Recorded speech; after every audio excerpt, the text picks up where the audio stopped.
Welcome to the Sex Actually podcast, a.k.a. the SAP. Dave, Neal, Tasha, Courtney, and special guest Jessica DiGiovanni. Woohoo! Welcome. Very phonetic, your name, Jessica DiGiovanni. Yeah, it's great for warm-ups. DiGiovanni, red leather, yellow leather, red leather, yellow leather. Should we start with some podcast warm-ups? Do you have any you can run through us? Sure. Red leather, yellow leather. Yeah. The Human Torch was denied a bank loan. Tasha?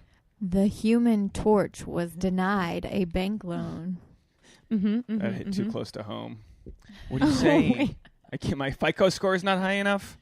The Human Torch was denied a bank loan.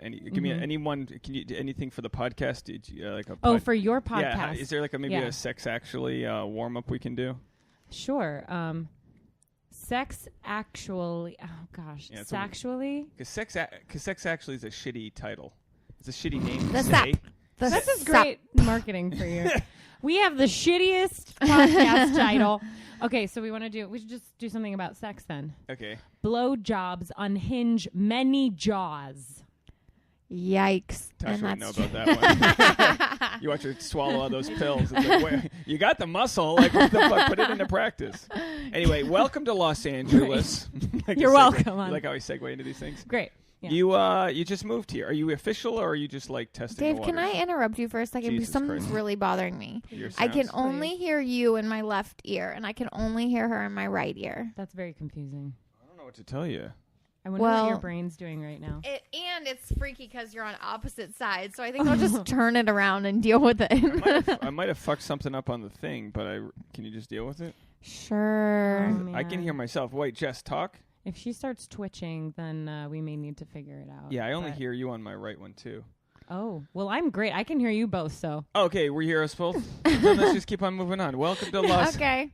This is how it goes. There's no format. There's just talking with friends, and our audience is driving or at the gym, or some have sex while they listen to us. I hope if you're listening, you're sweating in some way, shape, or form. In some post-sex, like There's perspiration. Instead of smoking All a the cigarette. East Coasters are like shivering in their boots right now. Oh, that's so sad. Yeah, so we stayed up last night. We watched 18 innings. The Red Sox lost in the World Series. Are you a sports person or no?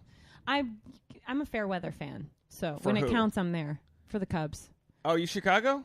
Yeah, bro. Chicago. So Sausage. I went there for the first time this spring. What a great American city. You've never been to Chicago before? You know I haven't been. I didn't know that. Pizza, just beer Yeah, everywhere. the pizza. I saw a picture of right? Chicago deep dish style pizza today and it made me so hungry. Yeah, Lou Malnati's. Lou Malnati's pizza, for the listeners out there, Lou Malnati's is the So best for deep dish anyone pizza in visiting Chicago. Chicago? Yes. I don't It's think so I good. went. I just went to like whatever. You You know what I went mean? to Giordano's, didn't you? Well, I did. I'm gonna go. I gotta go. Yeah, I I'm went gonna to. leave. That's like the Uno's, right? That's like the. Yeah. Yeah, they had a comedy club called the Comedy Bar that was on top of DG.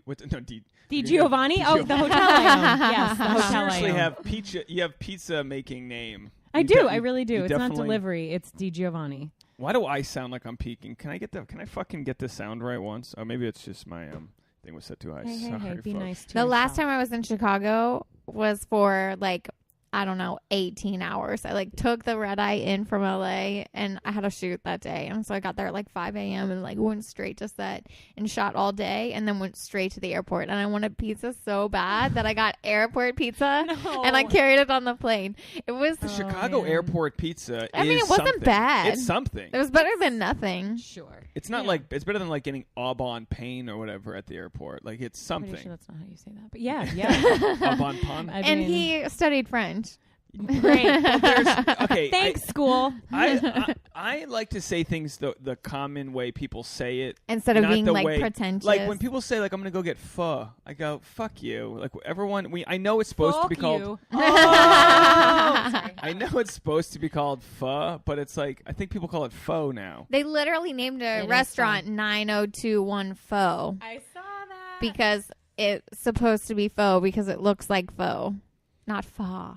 So we met. So Tasha probably doesn't know my Jess backstory, but we met at just a casting. I was helping someone shoot something and never went anywhere. Right, that was what it was for John's project, and it didn't go anywhere. Not my fault. My job was just to shoot it. We handed him the footage. But I don't know what you're talking about. Right, I'm just saying, just so you don't think I don't complete shit, Tasha. It wasn't my job to finish this project. It was my job to cast it and shoot it. He's saying he follows through when necessary. Because like most projects never see the light of day. Whatever. But then we did a Scientology casting video. Now, not for Scientology, but you remember this? You don't even remember this. You were in it. Jeez. Oh wait, shit, yeah, the Tom Cruise thing. Yeah, so it came out that Tom Cruise had like auditioned different people to play his wife.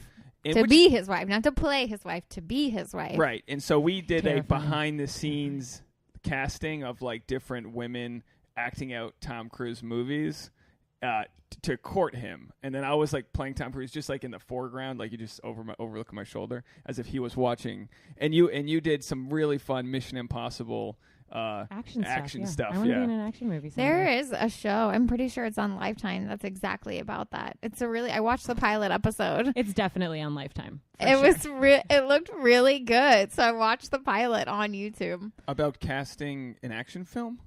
No, what do you mean? About Tom Cruise. And I mean, it's like, it doesn't say that it's Tom Cruise, but it's like a star actor. And he's in like some sort of religious cult, and he's auditioning girls to be his wife. And he has brown hair, and he's 5'6". And his teeth are all kind of like off one center. Side, off center teeth. Like they were just making a human, and someone like nudged God in the elbow when he was like putting them together. And he's wearing only socks and a button up, but it's not Tom Cruise. I mean, look, Tom Cruise auditioning for a wife is no different than dating sites. Yeah, I mean, well, here, it's sort of like if you have the resources to cut through all the bullshit and everything else in your life, doesn't it kind of make sense that you would like have your people like set up good candidates for you? You know what I mean? Like, I just feel like when you get to that level and like everything else is done for you the way you want it, it's not a huge departure. Like, it's not a big leap to be just like, okay, I need a new girlfriend. Can you guys help me out? Well, I mean, if you don't have a lot of time, right? You're like, listen, I've got, marketing meeting at 4. I've got a photo shoot at 6. Tape some potential pussy for Here's me to what fuck. You do. You get a lawn chair, you go to the airport, and you sit right in front of one of those people movers, and you just let the women just zip left to right by you. And then, you know what I mean? That sounds And you're sitting there with your airport pizza, or maybe like a rocking chair. Anyway. Speed dating is a thing. Like speed dating. Oh, yeah. But I'll say this, though. Did the women, I don't remember, did the women know they were auditioning to be his wife? I think in the beginning, no. Okay. Well, and then it became clear later. Now, what would maybe it was just like they do chemistry reads. That's a thing. It's definitely a thing. But also #me too. I don't know. Yeah, it's really freaky. I'm trying to push this. We're not Scientologists. She got really worried, because we actually do live like near Scientology condos. They're all out here. I'm sorry. What? Yeah. Wait. Hold on. I know you're new to LA. Scientology Celebrity Well, you Center. think they don't? You don't think they live around here? So the Scientology Celebrity Center is like a mile over there or whatever. But there's a condo, because I used to drive Uber, and in the morning I would drive them all the time in their little Men in Black outfits over to the Scientology. You've buildings. seen them like by Sunset in Vermont subway station. There are always like pairs of Scientology people trying to recruit and like pass out flyers on that corner. Like, I don't know. You just kind of always see them because Sunset there is like a big Scientology strip. And I don't know, just something about where that subway stop is. Like, I always drive through that intersection. I see them standing on the corners. But like, you've seen them in their vests. I don't know these vests. Now I know that they have like that special underwear. What? Wait, you guys don't know about this? No. There's the special underwear that they have to wear. There's like super long. The men wear super long, like white shorts and like a white T-shirt under all of their clothes. Beach and goers? then the women have special underwear that they have to wear. Interesting. Yeah. Weird. That's the whole thing. Well, look. So strange. But yeah, now you're going to see these vested people everywhere. Anytime you see someone in a vest handing out flyers, it's a Scientologist. Great. And apparently they all live in a apartment complex over there. Great. No, but what they do is you'll audition for a project, and it won't say it's a Scientology project, and then you'll get like a callback. And sometimes I know people that have been in theater productions, and they don't know till they're like hours into rehearsal that it's a Scientology production. They have a media center here now. Yeah, it's pretty they just built a brand new like broadcast center. They have a TV on channel. Sunset. Yeah. It's like just when they had the chance to put like a nail in the coffin on these guys. And you know how Leah Remini did that? What's the name of her show? It's called like After Scientology. After Scientology. Scientology just premiered another show called like Inside Scientology, but it's Scientology sponsored. So they're like trying to like capitalize off of the success of Leah Remini's show about like getting an inside look at what goes on in Scientology, except they made it themselves. It's wild. It's really smart. And also, are they going to listen to this and then come kill us? They're coming after. They're one of our biggest sponsors. So at 6 p.m. Oh, great. Great. And we'll have an informal cocktail party. You guys have that weird underwear on. Bring your underwear, folks. Great. They actually, I'll stop talking about them soon, but they do have their own laundromat at the base of the Scientology Center. There's a whole city block that's like a laundromat, a bookstore. I mean, they have to spend thousands in books. I thought I was bad. Like in college, you'd have to spend like $200 for like a econ book or whatever, and then they'd resell it for like $190, but they'd pay you $5 for it. Well, they've got their own book. Yeah, they have it's like a whole giant pyramid scheme.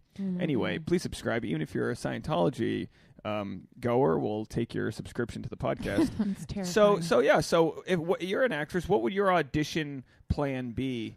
Not plan B. What would be your audition technique if you were able to cast your better half? Like if you were able to look for a dude and audition them? Yeah. Oh wow. Well, I'd make all of them get naked first of all, and then I'll just go from there. Hashtag me too. Right. Yeah, no I'm kidding. No. Oh God, I don't. That's. I mean, are you going to do a casting break? What's your casting breakdown? It's all right. You're not going to come breakdown. Oh, great. I like that. Age range. Part of me wants to do like a mock of like what I see every day, which is like sexy but smart, yet sensible but like aloof. You know what I mean? The ones that we see as women all the time. No. Okay. So if I was going to cast my guy, funny, physically fit, health aware, intelligent, driven, likes to travel, likes to eat, likes the finer things, likes to have adventurous, sexy time. And how about don't audition if you're this? Don't audition if you have a small dick. Don't audition if you are a Scientologist, but please subscribe to Unless your dick's big. Unless your dick's It's big. one or the other. You can't. Yeah. Is the dick thing, is that a factor? Have you been with like a micro penis before? I have. Micro penises do not work. I will say that right now. But you know, if it's on like the smaller side, honestly, it just depends on how you use it. I'm for real. That's just how. But have you ever been with a guy that it was like, put that away? You're gonna scare people. Too big. Because there has to be like I feel bad when I see guys. There was one person, but you know, you'd be surprised. Be surprised. Okay, so we're gonna be surprised about what? How deep a vagina goes? Jesus Christ, Tasha. I mean, they're very flexible. We were all going innuendos, and she goes, "How deep a vagina goes?" I'm just gonna say. I like to know what we're talking about. No, but because for men, I mean, what we see in a woman, I think. Everything in a woman. I can't let that go. I don't speak good. I don't speak good. What we see in the ladies is all we can see it all up front. Like we know when a girl's tits are being pushed up to her chin. You know what I mean? Like you might get a little confused with what you're looking at, but it's not like when a lady sees a guy's dick for the first time because you have no idea what he's swinging. Till you see it. Sometimes you may. You can take an you get a feeling. Who's that actor from John Hamm? No. John Hamm has a sledgehammer. No, the one that dated Jennifer Aniston. Oh, Ben Brad Affleck? Pitt? Wait. No, the guy from the show about the missing people. Lost? Oh, no, the Leftovers. Leftovers. Justin Theroux. Oh my God, I was going to say Trudeau. I was like, no. Yeah. Justin Theroux has he's got a hog. He's got a fat dick. Wait, how do you know this? You can just see it. In like the first season, maybe one of the first episodes, he's like jogging in gray sweatpants and his dick is just swinging. And it like became a big joke. They like had him do running in sweatpants like a couple more times, but they like always made him wear 2 pairs of underwear after that. But like it was a thing. He didn't realize pants to wear if you're a dude. If you want to show it off, just wear sweatpants. Listen, I don't want to tie this back to Scientology, but in college I did a date auction. And I did, I decided they would parade the guys out, and they would come out to some song, and the chicks and everyone in the audience would bid on you, and it was for Greek life, and it was to raise money. So like every sorority would pull money together to win the guy, and the fraternities would try to bid on some girl, and there'd be bidding wars between the fraternities because like this girl would be like dating a guy in another fraternity, and then there's another dude like 400, and the price would get high. People were spending money on this. Do you remember that was actually like controversial way back when what's her name? Duchess of Cambridge. What's her name? No idea. Yeah. I don't do this royal shit. Fergie? Judi Dench? No, the pretty one. I think Judy's pretty in her own Kate Middleton? Yes, Kate Helen Middleton. Mirren. Okay, great. This is what I'm talking about. The young girl, when she was like dating Prince William and things were starting to get serious, the media like dug up that she had done one of those exact things because they went to school together. It's always for charity. Yeah, a charity like date auction kind of thing. And, you know, she had been like scantily clad or something. But also Prince William was probably in the same thing. And also look, I was in college. This is 2003 or 2004. I was a freshman or a sophomore. Anyway, I decided I'm going to do my story. I know you tried to not. You don't want to hear. Have you heard this story before? I don't know, probably. So everyone goes out, and I was like, no, you start the music. I'm going to slide out. Old time rock and roll. Tom Cruise, Risky Business. Dun, dun, dun, dun. And here's how it goes. Dun, dun, dun, dun, dun, dun, dun, dun. Dun, dun, dun, dun, dun, dun. And then you slide. So the music comes, and nobody knows it.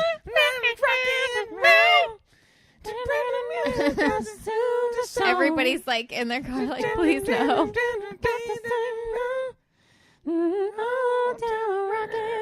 And I go back, you know, ass first, you know, but I took a few shots because I was nervous because I hadn't been on a stage before. This was a big deal for me, and I had double socks on because I wanted to really glide. My question is, that's my new nickname. Did you stuff your underwear? Gonna get to that. So it was.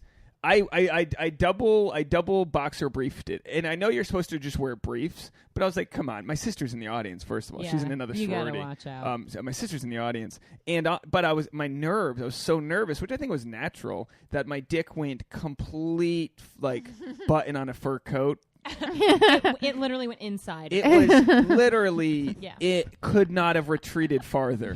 I've done the polar bear plunge, like the New Year's swim where you go in like the ice cold water. Yeah. This was as bad, if not worse. Like gonzo. But it created, instead of like your dick hanging, it created like my dick was almost like boner status, but shrunken boner. You know what I mean? Like straightforward. Like it was so small that it couldn't hang. It just stuck out. So with that combination with the boxer briefs made it look like I had a huge dick. And good for you. Yeah, I won the date auction, $95. Which is a lot for guys. Wait, so you say that your dick is equals $95, like it's worth $95. In 2003, yeah. Okay, inflation. Yeah, I like to think. Got it. It's probably over $100 by now. Men's value goes up. Tasha's so disappointed in my story, my small dick story. That's what you got to do is tell your shitty dick story. I'm not going to tell you the story about when like it hung the right, because it's all based on the weather, just like women's hair. You with your humidity in that. It's like men's dicks. One day you're going to get laundry, and maybe, Justin Theroux was having a good day. His testosterone was high. Maybe did squats the day before. He ate a lot of peanut butter. He could have had like a testosterone dump, and he's just having a good dick day. Okay. Oh, I didn't realize that was a thing. Yeah, you like just ruined it for everybody who thought you had a big dick who was there that day. You just No, because there was this guy Mike, who was in my fraternity. You know when the guys with the really big dicks, because whenever they get drunk, they end up showing people their dicks. It's when your dick's a certain size and you get drunk. And again, he's showing other dudes. I don't know if that's like a Me Too thing when another dude shows you his dick. I've seen many of my friends' dicks. Haven't seen Darren's dick. Don't know what he's packing, but Mike Sibbs had a big dick, and everyone knew he did. People listening, there's people listening that, nostalgic. They're like, yeah, you're right, Mike had a big dick. This guy, Eric Sardina, had a big dick in high school. We were we all went to football camp together, and I remember walking down the hallway naked, holding his dick with both hands. Whoa. And everyone goes, dude, what are you doing? And then he goes, and he lifts his hands and he goes, what? Come on.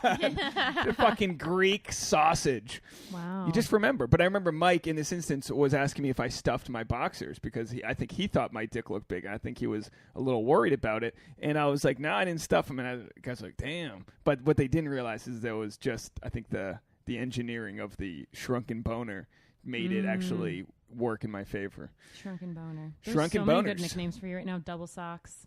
Shrunken boner. Like, I'm just like clocking all of them. Yeah, it's weird. And then so anyway, that was that story. But so how do we? I don't know where that came from, to be honest. Scientology. That's where it came from. Well, we were talking about dick sizes. Well, it's really look. There's a lot of things we break down with genders that aren't fair. It's not fair that women can kind of shame guys on their dick size, but which is part of the thing. If any guy was like, "Yo, man, I don't want some chick with some tight ass pussy," like fuck that. But guys don't care. I don't think. I guess the one thing you can say about a girl is that she's like loose. Like that's like the insult. Like she's a slut.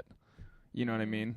Like that would be the male version of shaming a woman. But I feel like men just love women, and the only fucking bullshit. Unless you love men. Unless you love men. Yeah. And you're in the theater world, so you probably get both of that. Yeah. And the entertainment business. So is it hard to meet guys because you're in the theater world? Because there are more gay men in that world? Like would you date would you marry a man of the theater? A man of the theater, an MOT is what you like to say.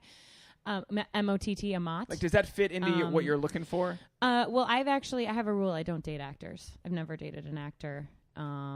Yeah, I have a similar rule. It's called no male models. And just 5 minutes ago, I checked my Instagram DMs and there was a new male model. Hey, are you in LA? And I looked at his pictures and I was like, nope. I find that with models, their ability to hold my attention and appeal to my intelligence is just so minimal. You think good-looking men are dumb? I'm gonna go ahead and say that. I think that really good-looking people in general, like I've found to have a substantial, meaningful conversation with them, I'm always shocked when I do, and I don't mean that to be mean, but I think. Well, everybody has their gifts. When you're an attractive person, a lot of times things are handed to you, and if you're, you weren't raised in a way where like your parents were like work for this or Well, and you sort of just like don't have to cultivate other skills, right? Like if you are a star athlete, Tasha, you don't have to work hard in your classes at school. I was going to say Tasha's definitely the exemption to the rule. Oh, thanks, guys. Yeah. What skills are you cultivating there, sweet cheeks? What do you mean? They're nice long eyelash. Sweet cheeks. Okay. Hey, Toots, what skills do you got there? Can you get hashtagged when it's your own partner? No, I don't know. That's the thing. That's why I stopped at hashtag. I was like hashtag. They're together. She's a prisoner. Okay, great. Yeah, blink so twice. It's Domestic Violence Awareness Month. Just so you got your knows. purple fingernails. I got my purple fingernails on. They're chipping, but that's good because of the color purple. That's why they make them purple. That's what they said. That's what Whoopi I've never said. seen the movie, so I don't know even if that lines up. But anyway, back to you. So you wouldn't date an actor? No. Or model? I mean, I dabbled a little bit, but just for like one person, I like wouldn't. I don't know. I just have a rule against it. I don't find what's it like their attractive. biggest problem? Like, what's the biggest thing that's a problem for you with them? It's just. I know when you get cast alongside somebody, it's usually because you have chemistry with them, right? Or they think that you will, right? So I think a lot of times people can get mixed up in that and act on it during where you're working. First of all, I always respect the integrity of the work, first and foremost. So like if there was anything to happen, it would happen after whatever we did together, whatever show we were in, whatever thing we were filming.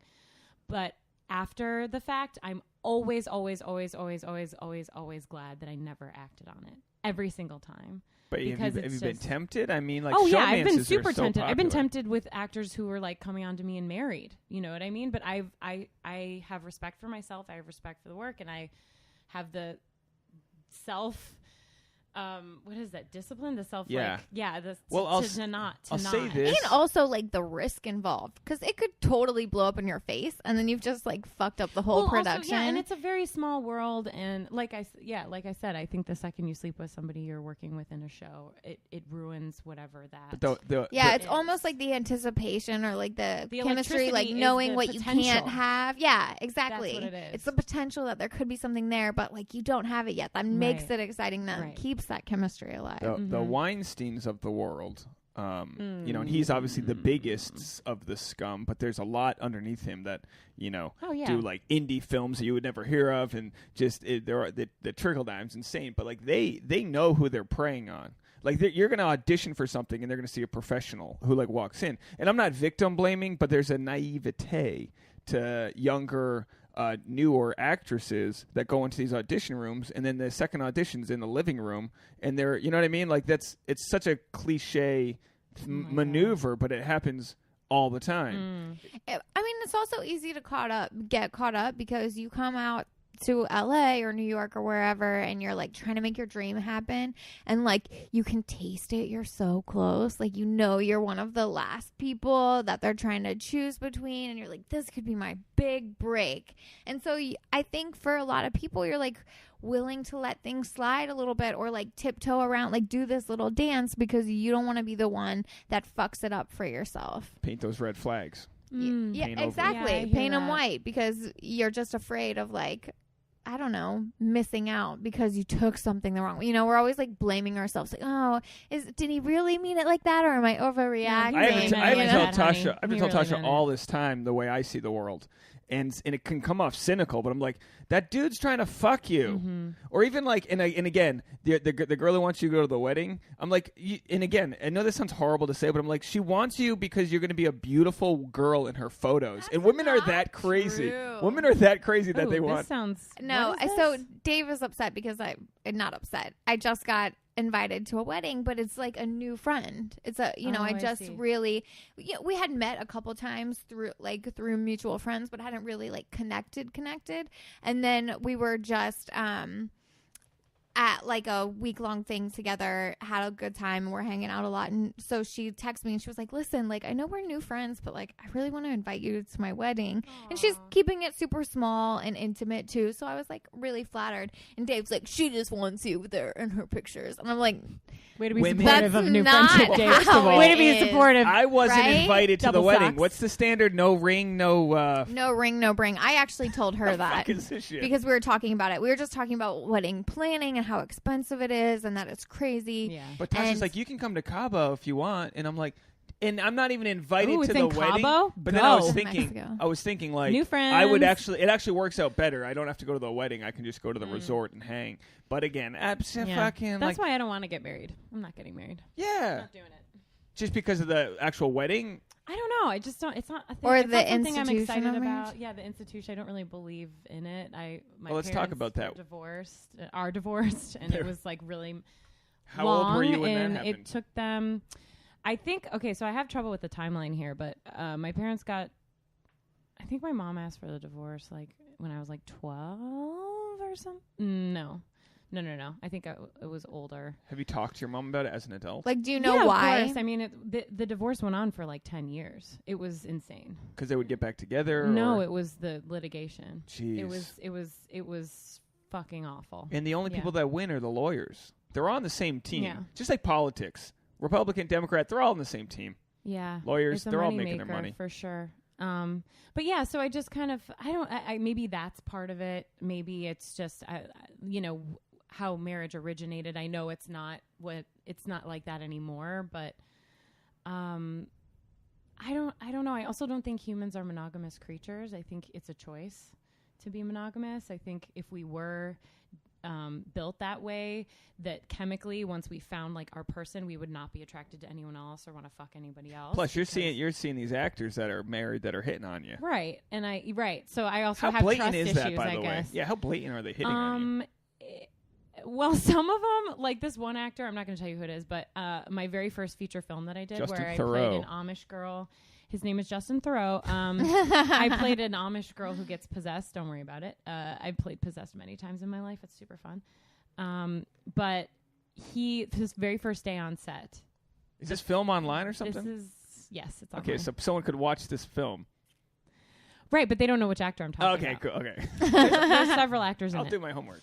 His very first day on set, he goes, we're standing there, waiting for them to get the lighting done or whatever, and he's talking to me, and all of a sudden he shifts the conversation to vibrators, like immediately, just starts talking to me about vibrators. And he's like, yeah, and so there's this one called the Rabbit, where so you got this little tickler thing on the outside. Yeah, we got that one. Yeah, right. Yeah, everybody's got that one, right? But I was like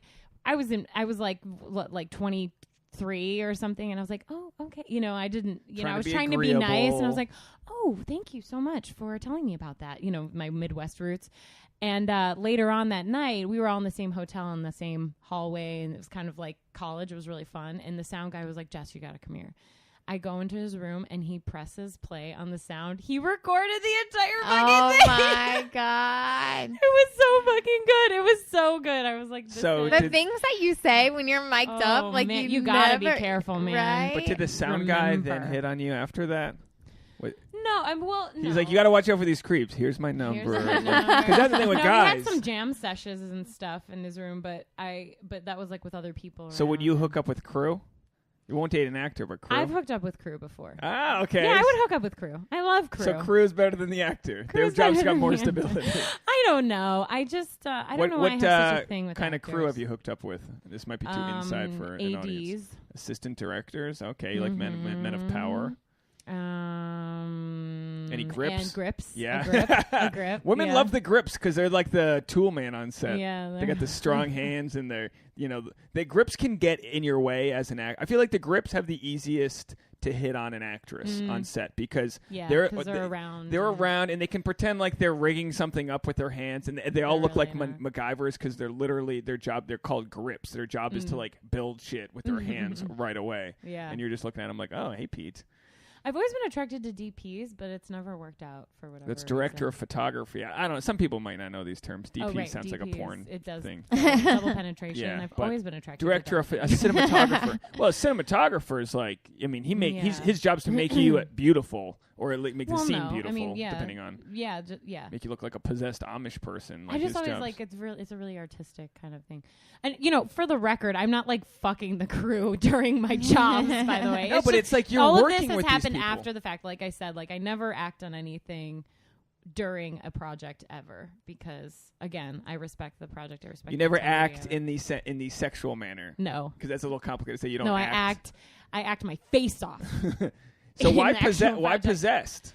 Why do you play possessed? Why was she possessed? Well, some people want to do their M. Night Shyamalan version of storytelling, and that's why. But do you think that you are? Is that a stronger thing that you play is possessed, or is it just? When I was younger, I did it. In like a lot of movies and like sketches and stuff. There was a sketch. And I feel like if somebody's watching your reel and they see that you can do this thing, then and that's what they're looking for, then like it's easy to like have a type.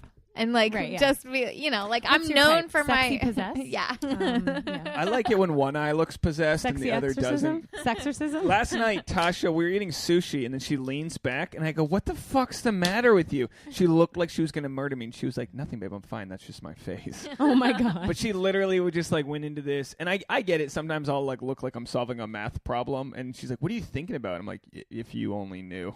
Like I'm just thinking about like jump roping. No, just baseball. Yeah, I'm going in my head to like running a defensive play. Like, well, if the pitcher, I'm just. Oh, I see. Men are just we really don't operate on that deep of a level. I think that they say men can only process like one emotion at a time, and women can do like 18. Oh yeah, I think you guys can only think about one thing at a time too. Because I'll tell Dave like to pick up the house, and like he does one thing, and like the 40 other things that he should have noticed didn't get noticed. Yeah, I dumped. She told me to dump out the vacuum dust. Oh man, that's like a given. 20 minutes later, she found parts of the vacuum in the Oh my god!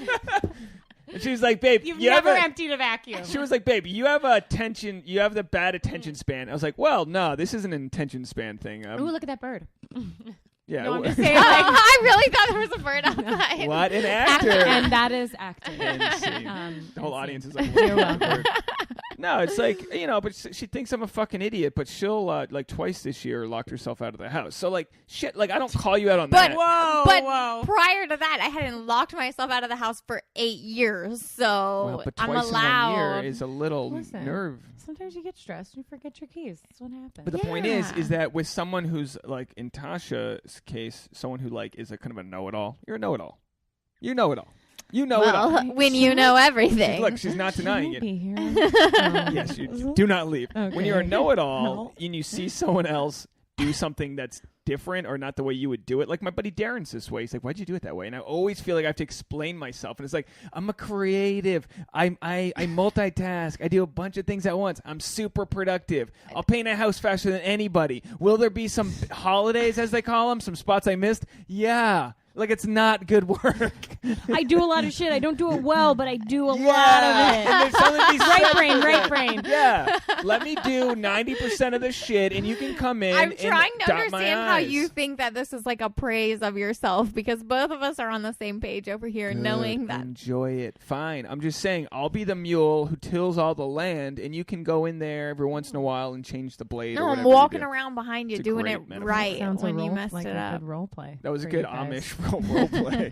Hey, listen, Got spice it up in the bathroom or the bedroom. Wherever So you choose. look, I mean, it's not rare that you have trust. I mean, Tasha has huge trust issues because men are always trying to sell women shit that you don't need to buy. Well, and she's beautiful too. And I think when you look like Tasha, there's innately this thing that you probably have of like, all right, is this person just being nice to me, or do they want to fuck me?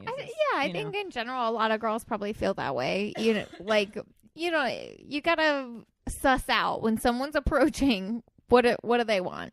I've actually noticed listening to that feeling, kind of like what you were talking. I was going to talk about that when you were talking about when girls go into the room and are auditioning. Also, I'm trying to negotiate this calling girls women thing. I feel like I should need to be calling them women more instead of girls, but it's difficult because it's so embedded in. Can I tell you my new joke? It's a society. one-liner because of that. Okay, yes, go. And we're gonna go right back to that. My new joke is, I just found out my chick's retarded, and I go, I know I'm not supposed to say that word. I'll say it again. I just found out my lady's retarded, and then the whole place laughs. Trust me, it's funny. But Nailed like it. I said, lady still is not. It should be woman. No, but ladies sounds funnier than yeah, woman. okay. Because I can't say woman or woman. I already fucked it up on this podcast. Women. I can't. I literally. Women's. I have a speech impediment. Women's are. Hey, women's can't even. I have a speech impediment. Anyway, back to you. Yeah, Do you tell really? us about the Well, it's feeling. kind of. I couldn't say world growing up. I have a hard time pronouncing my R's. I'm from New England. It's hard to say R. I hear But you. it worked very you hard just to did. say You R. sounded Did like you a pirate. have R-E-M-A-T. Did you go to Yeah, speech? I had to go to therapy, and I felt embarrassed because I had to leave class, and then my Oh yeah, they did speech, that thing where they pull you my out of speech class. therapist or whatever was kind of cute. She was like, in hindsight, probably like in college, it was like her interning, and I was 7. And I was That's like, another fantasy. But aren't you glad you Speech learned how to say R? pathologist. but why do they have to? I had to say therapy. Like I couldn't. I had to go to But see, speech that's therapy. cute. Like fuck, call it something else. It's cute Speech class. when you're a little kid. So where are you going? Fucking speech class. Like I'm not. Anyway, so back to you. Sorry about that. So yeah, wait, what was I talking about? fuck, The okay, right. feeling. The feeling. Oh yeah, the feeling. I've really but wait, well, why was I talking about that? No, being hit about- on. Yeah. Oh, right. Cultivating that again, because I think for Like so trusting long your as a instinct. woman, as women, we have been kind of convinced to silence that, and especially when you go into an audition, you're like, well, I am in like the last 3, and it is in his living room, and I have this feeling, but I'm just gonna go anyway, and like I had this. I had the meeting. I had like the quintessential like Joey Tribbiani's agent meeting here. I've been taking meetings with people, and this is an old white man who the story is really long, so I'm not going to get into the whole thing. Get into it. I mean, it's okay. All right. So I walked into the office, and there's this beautiful blonde young woman, see what I mean? Young woman sitting on the bench in the office, and his door's open, and he's in there, and I was like, have you talked to him? And she's like, no, I'm just waiting. So I was like, excuse me. Cause I don't have time for that. I was like, excuse me, did you want one of us to come in? Or he's like, oh, there's people out there. I was like, yep. And so he's like, yeah, come on in. So the one girl goes in, and he leaves the door open so I can hear everything he's saying. And I smell bullshit like from a mile away. So my gut, my feeling is like I should go. I should leave. Is he a manager? He's an like agent. An agent. Like okay. lower level agent. Yeah. And I was like, man, I should go, but my curiosity was just so like I was you like, almost want to see if they're gonna try it on you. Yeah, well, like, yeah. I let just me wanted see to how this is I gonna was go so down. curious. What like, kind of bullshit are you hearing? Okay, so I'm hearing like, Just shoot with my well, photographer. when I see someone who's talented, like I know we need to get you your immigration papers first. There's this girl there's this woman. You hear this? So she's not even. There's this woman who's next door. Yeah, he's like, there's a woman I work with next door. Tell her I sent you. Here's my cell phone. Call me. I swear I'll pick it up. I always pick it up if you have any questions. I can tell when people are talented. Blah, blah, blah. Because you got to be like stop traffic. And he's like, honey, you're beautiful. Old. I can see this. Blah blah blah. Right. Okay. So she leaves, and as she's leaving, I really just want to turn to her and be like, get out of here. Just don't stay. Like don't do it. But like she'll figure it out. So, and then she leaves, and then like nothing. And so I'm like, should I come in? He's like, oh, there's someone else out there. I was like, Jesus fucking Christ. We scheduled a meeting. Dude, what the hell? Yeah. Like I got places to come here. And I go, and he's got like his headset on. He's like, listen, I got to call my daughter. It'll be like 10 to 15 minutes. We're having a disagreement. It's important. I need to talk to her. Is that okay?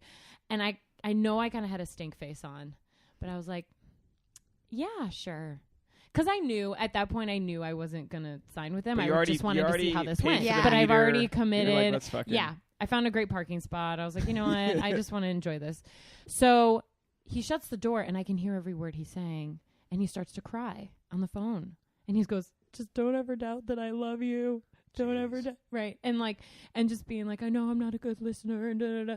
And as he's talking, this woman comes in with her daughter. And then there's another guy who comes in. So he's got all these meetings happening. And he's in there like crying on the phone with his daughter. And for the rest of the conversation, it sounded like he was in a business meeting. It was very strange. So he comes out drying his eyes. He's like, I'm so sorry. I have my daughter. I'm so sorry. Look at me crying. You're probably like, who's this guy? Come on in. And I was just like, oh God. And we sat and we, talked, and he's like, do you have any questions for me? And so I asked him my questions, and he's like, well, yeah, I could definitely see you playing a cop. I could see you do this, but let me be straight with you. And then this is where I was like, I'm so glad here's I the stayed. good stuff. He goes, first rodeo. Listen, he's like, you're not a leading lady. I mean, you're pretty. You're like real life pretty, but you're not flawless like leading lady flawless. And it's going to be really hard for you to get theatrical representation out here. Most people want to sign you across the board and da-da-da. And this old white man that sounds so cliche. Proceeds to tell me, and I think he was picking up on my vibe of like, because I kind of had this smile on my face the whole time, and this kind of fuck you and I was smile, like laying back. It had a slight fuck you in it, but it was just kind of like, okay, you're an old, ugly white man telling me who I am, what I can do, how hard it's going to be in this business for me, what you think I am. And I was just like, you don't even know me, dude. And that's just his power. And you think, and I've had many, many meetings, and it was just like this guy, having known me for 30 seconds, is able to tell me, like, this is just like rolling off of his tongue. And then of course he gives me a cell phone number if you have any questions. And then he goes, oh, so you've been working out here? And I was like, well, yeah, I've been doing really well commercially so far, and this. And he's like, oh, you have commercial agents? I was like, yeah, I'm with blah blah blah. And he's like, oh, okay, yeah, well, if you're with a commercial agent, we wouldn't even consider representing you. And I was like, okay, great. Well, I'm not leaving them. Can I have my headshot back? You asked for your headshot back? I asked for my headshot back. Yes. And then he's like, well, call me if you change your mind. And I should have pushed further, but I had that thing that happened where I was like, Jess, you're new here.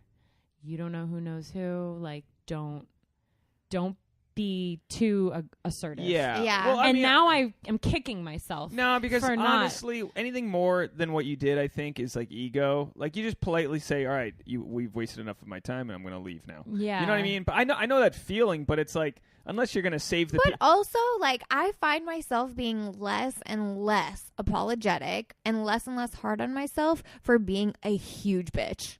I just don't. Well, what do you define being a bitch? Just because like, there's assertive. There you go. That's assertive. not being bitchy. That's just You're right. Being it is not being a bitch. I love that Tasha's got like, black lady hands when she does that. Well, assertive. because it's not fair. Assertive. Because women's entire existence is about being small, and we don't want to inconvenience the men, and like, being agreeable and like not making waves, and especially even in the business world, you know, like being a boss woman is like, everyone hates you because being a bossy as a woman is not allowed, but being bossy as a man is praised. And so it's like, I don't know, and assertive equals bitchy. Like if you are assertive when you're speaking to your boss or men or whoever, you come off as a huge bitch. And I don't think it's just men that see you that way. I think it's other women that see you that way too. But less and less, I am not feeling bad about it. I'm not apologetic about it. When I see something that's wrong, I don't care about making a stink. Like when there's a way to handle it. There's a way to articulate yourself in an open, honest, respectful way. But that is also not being like, I'm sorry, but can we, I've tried to stop saying I'm sorry as much. Yeah. But like, like, I'm not going to soften this for you. I don't think it's like, it's a double standard for you to tell me to like say it easier or say it nicer or protect this person's ego. Like, I'm just going to say it how it is, how it looks to me, awesome. Exactly how a man would say it. And if that's going to bother you, that's your own issue. But like, it's not going to be mine. I'm not going to perpetuate this like annoying thing that girls always have to be like watching out for everybody else's feelings. We need to change the conversation and allow women to have a voice, which I think the Me Too movement has definitely. Like I'm still talking. You're like and I'm like, we need to have a voice, and you're like, I just want to. No, Dave, no, you cannot speak. No, I want to be on the record saying I agree with you, ladies. Good. I wish Tasha was as much of a bitch, to use her word, with the professional people as you are to me when you tell me how you feel. And I think you're at that stage that we get to. Like I was saying this a few days ago, where like I'm just like kicking doors down. I don't give a fuck anymore. I don't give. Because I got what you say like that men wouldn't soften it. Like people bump into me and I apologize. Like I'm very agreeable. Like I want people to be happy, but I also have to learn that the hierarchy exists with men, women, whatever. The power structure's there. I don't have to deal with things you guys have to deal with as far as like men just really always trying to manipulate and use their power to get in your pants. But I have to deal with like every time I show up on a set or something, or every casting or every stand-up, meeting people and them thinking they're better shit than me. And I have to be like, no, child, we're all humans. And like, I have to say that in my own way to be like, you know what I mean? Like we all have to validate ourselves, and it sucks because we don't live in a world where we've got a business card that says like junior vice president of so-and-so. And people go, oh, he's like, there's certain businesses and enterprises and industries where the hierarchy's built in, like you just know where everyone's place is. And with this,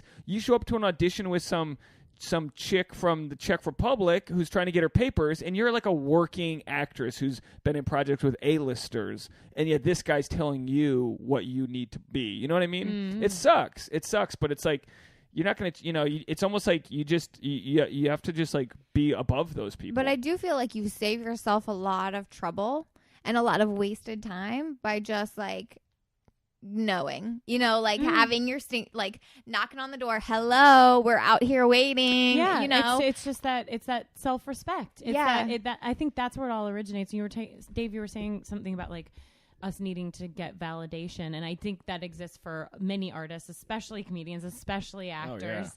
And I think the important thing that I've learned, especially the last 2 years, I've been on this really interesting spiritual journey with myself and kind of loving myself and just being enough for me. And I found that the more compassion and the more love I have for myself, the more it just oozes out to other people. And I find I'm able to have more empathy and see these, because this guy, part of what made me stay too was I kind of went, Jess, this again was a little bit of the woman trying to justify the feeling, right?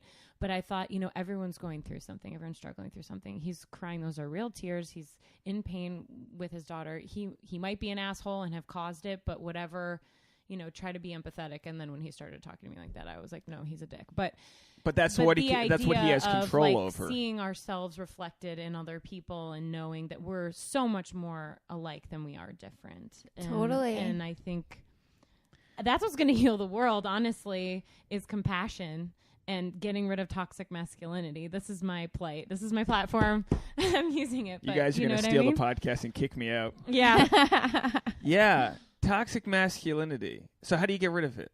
Well, it starts as kids. It starts with little boys. There's a really awesome documentary on Netflix called The Masks We Live In, or the shoot, I can't remember. The Mask We Live In, or The Masks We're In, or something. And it's a documentary about how we kind of breed that, as, you know, in little boys by saying, be a man. And what does that mean? It means, you know, oh, don't cry. Like, little girls can cry, but little boys, if you cry, that means that you're being, you know, wuss, or you're not strong. Mm-hmm. And the idea of kind of, I'm not saying cry, you know, at everything, like, don't be a wuss, but at the same time, right? But like, feel your emotions, allow them to pass through you, and move the fuck on. It's, we don't teach them how to properly process their emotions, or that emotions are okay. Mm-hmm. So we end up with a lot of guys who are just burying all of that stuff, and it's eating them up inside and manifesting itself in other ugly ways when Tasha, they get older. I would challenge you with this.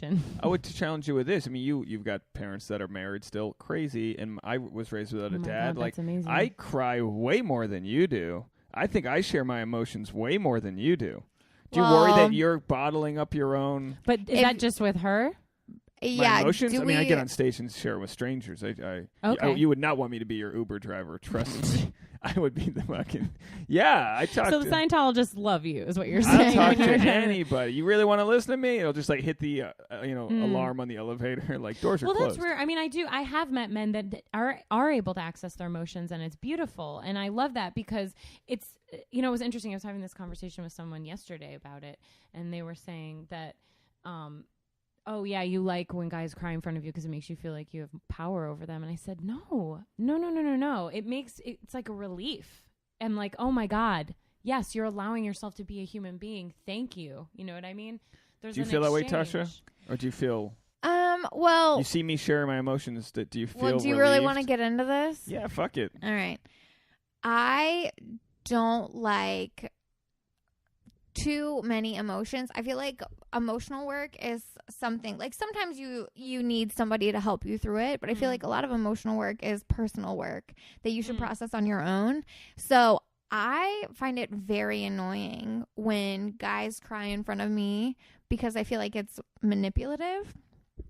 Not always, but I feel like you are a very sensitive person. You were raised in a household of women, but like, I do believe that there are people in the world that use their emotions to manipulate others. Sure. And sometimes it's not with malintent.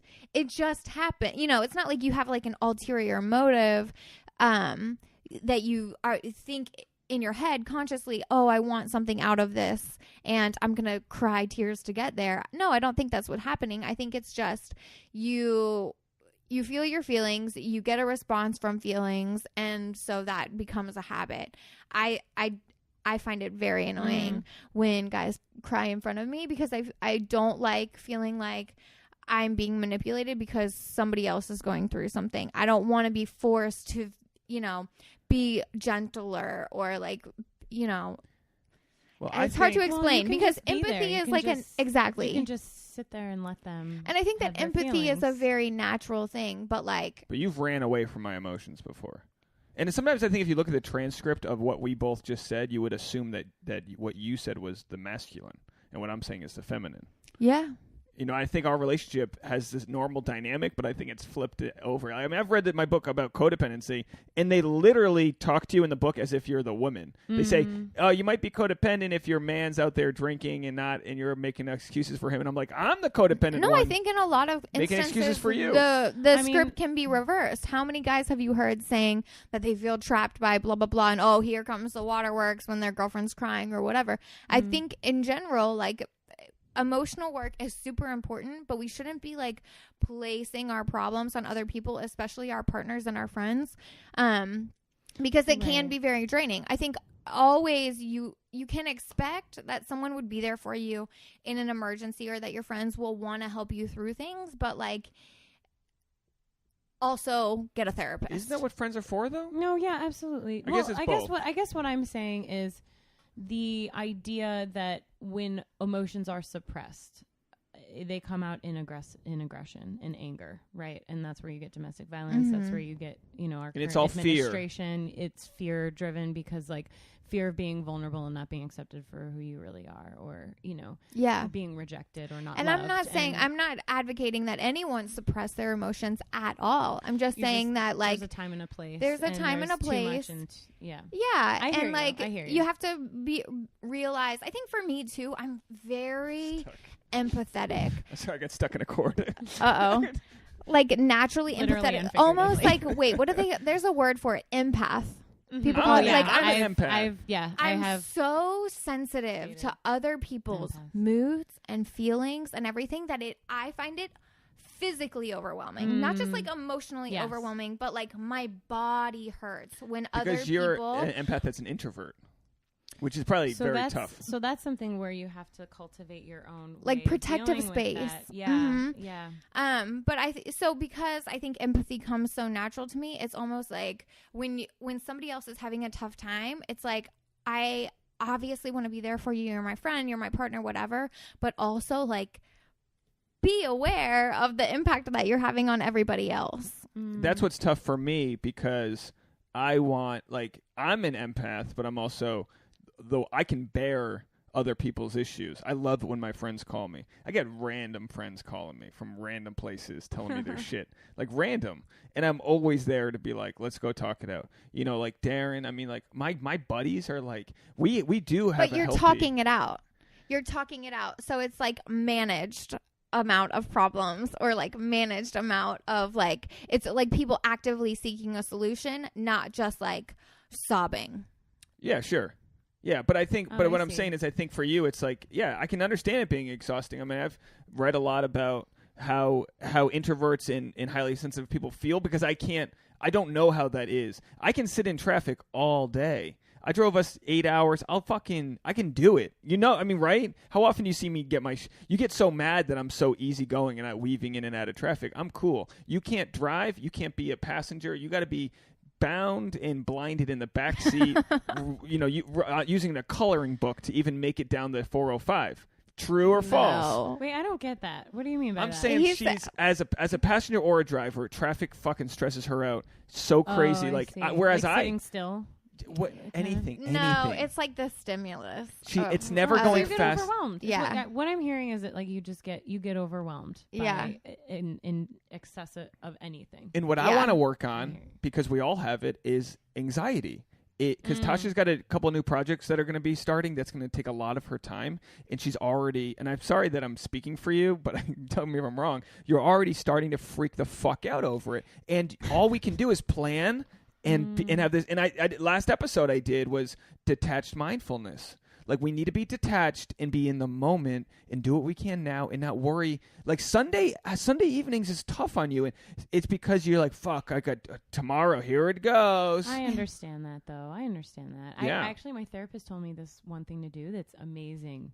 She said it's called do one thing, and it's literally you just do one thing. So you get up and you're like, what's the one thing I'm going to do? Coffee. I'm going to do a somatic or meditate. So you meditate. And you're like, what's the next thing I'm going to do? Do one thing. I'm going to brush my teeth. And you feel it's really weird, but it feels like you're accomplishing. Yeah, of course. Because I'm a huge list maker. I love making lists and crossing shit off. And so it's just... It's one step at a time, and it makes it easier and less overwhelming because sometimes you've got a list a mile long, and you've got to do your taxes, and like you don't even know where to start because it's so much, and like it's getting started is the hardest part because you're just hung up on like how much it's gonna be. It's but that if you school do one report thing, that you got to do. It's a school report. Do you meditate? No. Maybe check it out. Yeah, I mean, do like a body scan, for like 2 minutes. Yeah, just go head to toe and just kind of like be like, oh, that's interesting. I'm really tense on my right side near my eye, and then take a deep breath and like try to relax. Yeah, and work your way I down. actually really enjoy that. It's almost like meditation is like too much nothing. No, but you but like if it. I can focus then I'm into that. I totally because I was listening to like Headspace or one of those for a while. Yeah. And it was like guided to like feel your toes and like work your way up or something, or maybe it was the opposite direction. But I was like, oh, this is really good. Okay, so I can try that. Yeah, you like it when you're in yoga, like you like it when you're put into the position where you have to do it. But it's like, and again, we're all guilty of it. Like the cell phone gets out, and it's like this forced sort of like procrastinating tool where it's like, I'm going to put this thing off till tomorrow. And then, like, we all know if you have to memorize 10 pages, how overwhelming it can be. You just got to start reading it, and you got to start breaking it down, and you got to memorize that first sentence. But it's true when I'm feeling overwhelmed about just, like, the work week or whatever. It's just, like, just take it one step at a time. Just do the things that you can do. Like, that's... Well, what I'm worried about I was going to say, what I'm worried about for Tasha is that, because that as she takes on this new workload, I mean, we already kind of gotten a scuffle about it, and I want to be there for you, but I don't want to be. That was different. I know, but what I'm saying is, and I want to be there for you, and I want to help. I want you to manage how I can help you, but what I don't want. Babe, I already have to manage how you clean. No. This isn't like an emotional support thing. This emotional is like, labor. Yeah, I can't do this job for you. I want to be there to encourage you and be like your affirmations and be like, good job, honey, this and that. Like, I'll get up early and help you, or I'll get out of your way, or this or that. I want to be there for you. But what I don't want is to be the one not getting the paycheck from it and also having to deal with your anxiety. It's like, at least if I was dealing with anxiety, cut me a check. You know, I should be a 50-50. You know what I mean? But like, I don't want your money. I just want to not have to deal with the stresses from you making the money. Well, I think this does have the potential to be like a high stress venture, but I think once I get in the flow, it's going to be okay. More of the stress now is coming from like the unknown, you know, waiting, not knowing quite how it's going to go, what I'm going to do. And what does that get you? But then once I get there, well, you know, you're not supposed to worry about the future, right? Like, that's the definition of it. Anxiety is like worrying about things that haven't happened yet. Yeah. Future tripping. What's that mean? Future tripping. It's just like tripping about what's going to happen in the future. Usually any type of like anxiety or butterflies you have in your stomach have to do with future tripping. And they say that depression is about the past. Mm-hmm. So, you know, it's like the best thing you can do really is be focused on the present and what you can do in the present and not worry about things that are out of your control or haven't happened. Enlightenment at the hour and 1 minute mark. That's me. So wait, depression's about dwelling on the past? That's what they say. You're sitting back and do you, do you like Jess, do you have sort of a knowledge of what's about to freak you the fuck out? Like, do you know, like, going into auditions or like, do you know what to avoid? Because they always say the next level of enlightenment is to not have to react to the issue, but avoid it altogether. Well, like I was saying, the last 2 years, I've really kind of been cultivating self-care and self-love and ways to deal with my anxiety. And so I've now have tools to do it.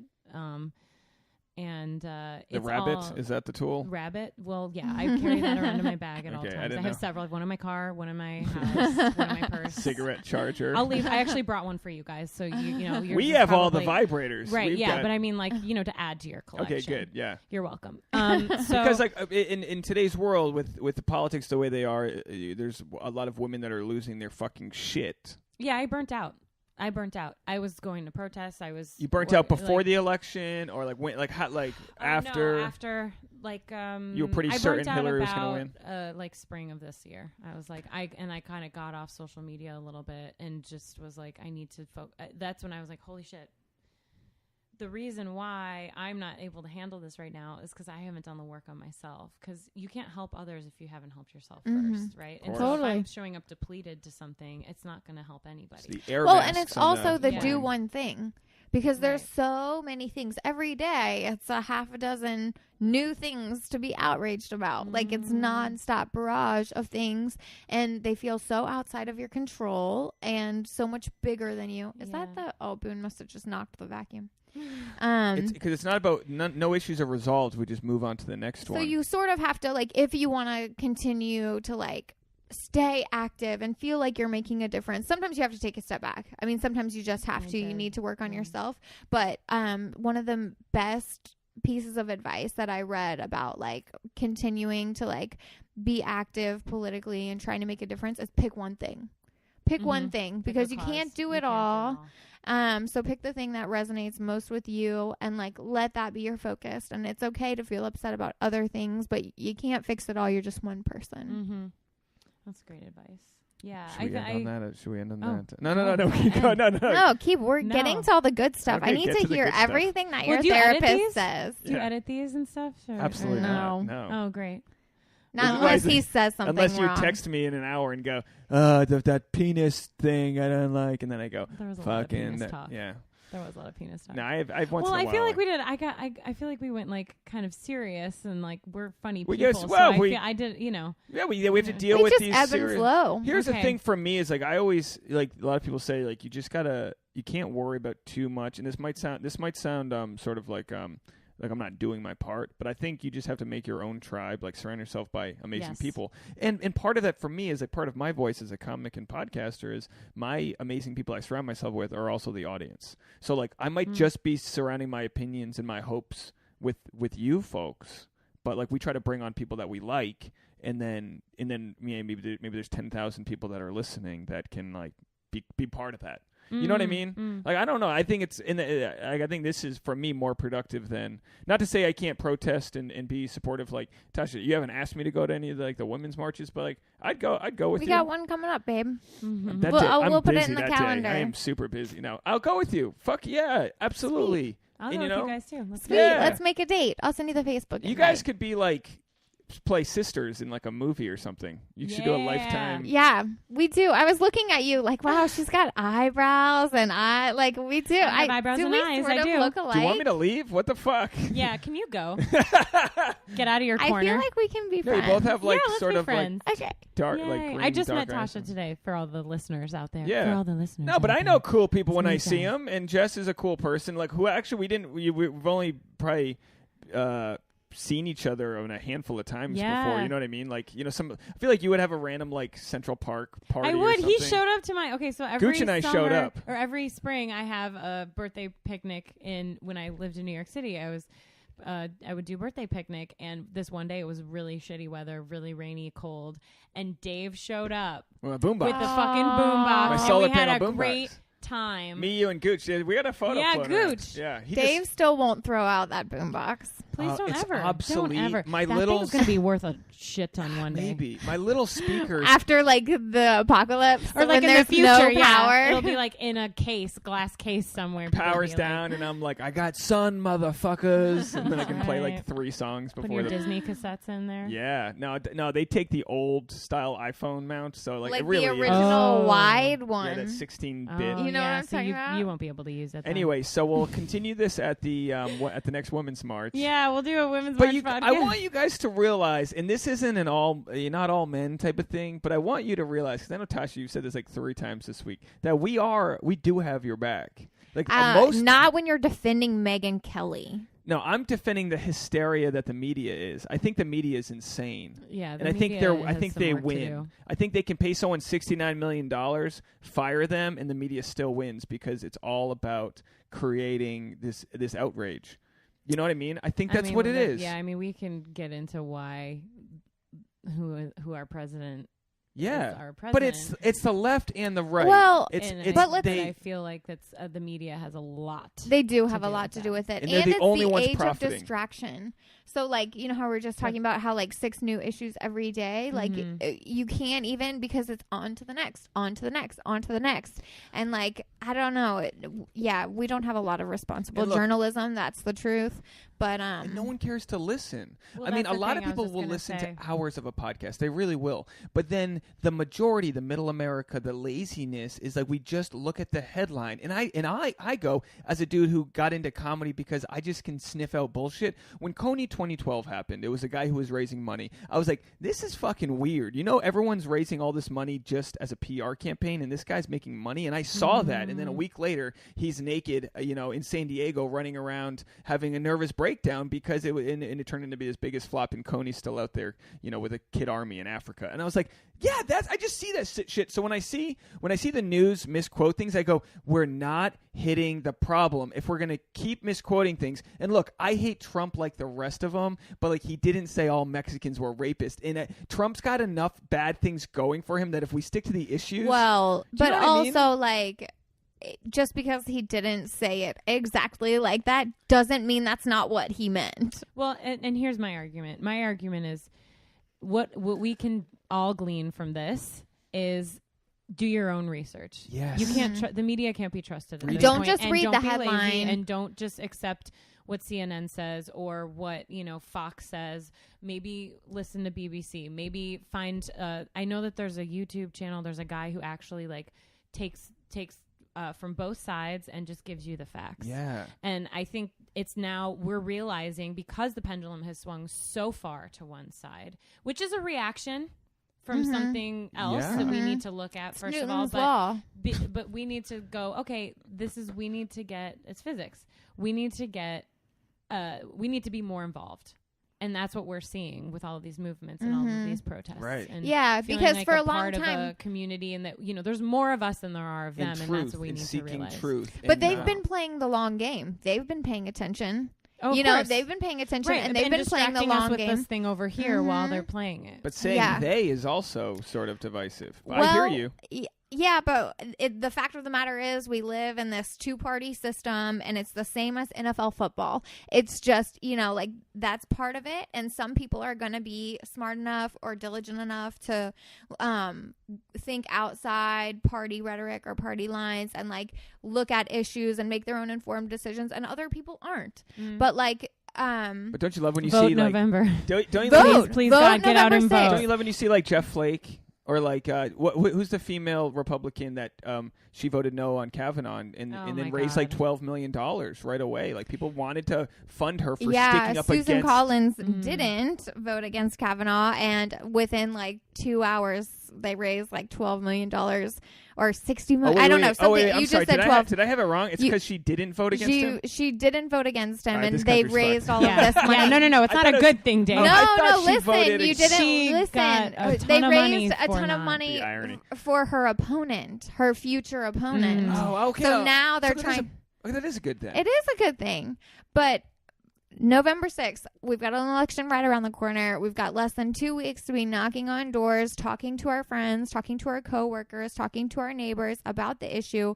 Voting is the least you can fucking do. So read your book, make an informed decision, go on votersedge.com or .org, Ballot whatever it Ready is. too. Ballot Ready. What did read Tasha about do? the What did issues. you do? Don't watch the commercials. You got stoned and read. I did. I got stoned and I read all of the ballot measures. Oh my God, amazing. If It's a nice little Sometimes Saturday. you just need a little help paying attention. Yeah. Like it makes it way more exciting when you're high to be like, whoa, really? If you're wondering how our sex life's going, Tasha's voting no on. Woo! More role play. There you go. No, but it's true. Sit down and be informed. There's community meetings happening all over. People wanted to talk it out. Ask your friends, ask your neighbors, talk to your friends, talk to your neighbors. But yeah, Voters Edge. And what was the one that you said? Ballot Ready. Ballot Ready. Ladies, yeah, y'all are not alone in being like progressive and informative. This informative generation that's coming up, and on both the Democrat and Republican side, I'd like to think that there's more. I mean, Tasha is a Kentucky pro-gun liberal. Like that's. Be who you are. Yeah. Not to say you're not against. That's a simple way of putting it. Not to say you're not against reform. I'm not saying you're not against reform or whatever. Oh, there we go, politics. But like you're smart in your decisions and what you stand for, and we can all we have is our own 2 feet to stand on, and we might as well know what it is that we stand for. I stand for those of you subscribing and sharing this podcast with your friends. Thanks so much for being on, Jess DiGiovanni. Thanks for Will you having come me, back? you guys. Come back. Of course. You guys hang. I just got to LA. I mean, like we've got so much more to talk about. Tasha will take you on all the cool hikes you're supposed to do to look trendy. Sure. And I'll get and my again, Fabletics. yeah, there you go. That's the company that you worked for, right? Yeah. Oh, There you you go. did. Huh? I I did. didn't even know. See, Look at men that. have no idea what we're talking about. Brr. So housekeeping, yeah, folks. I started sharing the podcast on Spotify. Now on Spotify, do you ever use Spotify? Yeah. They're not a sponsor or anything, but you can now listen to Sex Actually Podcast, which is on Spotify, but also you can share it to your Instagram stories, which I think is badass. Because they're the only podcast app that lets you do that right now, and I just found this out 2 days ago. Victoria, one of our I'll call her tier 1 listeners, one of our favorite listeners. Oh, you have tiers. Yeah, we That's have very tiers. Yeah, exciting. Victoria's awesome. Yeah, She's shown up to our shows. Did she win a Aw. dildo? I feel like she should have won a dildo. She actually dated. Does she want my rabbit I brought her? Victoria will mail you the rabbit. We had a bunch of dildos and vibrators we gave out because we received hundreds of dollars worth of them, so we gave them out to some people. But if anyone wants one, if anyone wants to write in, how about we do this right now? The next female to write in, we'll give you one of our vibrators. It'll be at least a $60 value. How about that? Write in. The next one to write in. Yeah, but what do they have to write about? Okay, here's what we have to do. Write into the podcast, but also share it on your Instagram or Facebook, whatever your preferred social media is. Share the podcast and then write in. Take a screenshot of your share, put it in the email. What should the subject line be? I'll get it. I'm not over, inundated with emails. I'll get it. I'll know, and then we'll send you one of our. We got that purple vibrator that's been sitting in this chest. They gave us all these vibrators we have. Anyway, point is, share the Spotify link on your Instagram stories too. It's a way that people can click on it directly and get involved. Podcasting is very tough to share because you have to have links. It's very hard on Instagram it's not a very shareable thing. It's not like YouTube where you just hit share. So share it however you can. Tag some friends on the Instagram. It's at the.sap on Instagram. Tasha's Instagram's at Tasha Courtney. I'm at DNeals, DNEALZ. Tag both of us. And Jess, what's your Instagram or Twitter? The Jess DG, JessDiGi. Oh, I think Darren's stopping by. The Jess DG. Come in. Darren, Babe, you told me come this. in. Yeah, I didn't know. When he opened the door? He's going to the Red Sox. He's going to the World Series today. Anyway. Well, it sounds like he probably couldn't get in. Jess, thank you so much for coming on the podcast. Guys. Tasha Courtney and I'm This Dave was so Neal. fun. All right, bye everybody. Bye. Vote. What's the vote day? Vote November 6th. Get out. Get your ass out. SAP.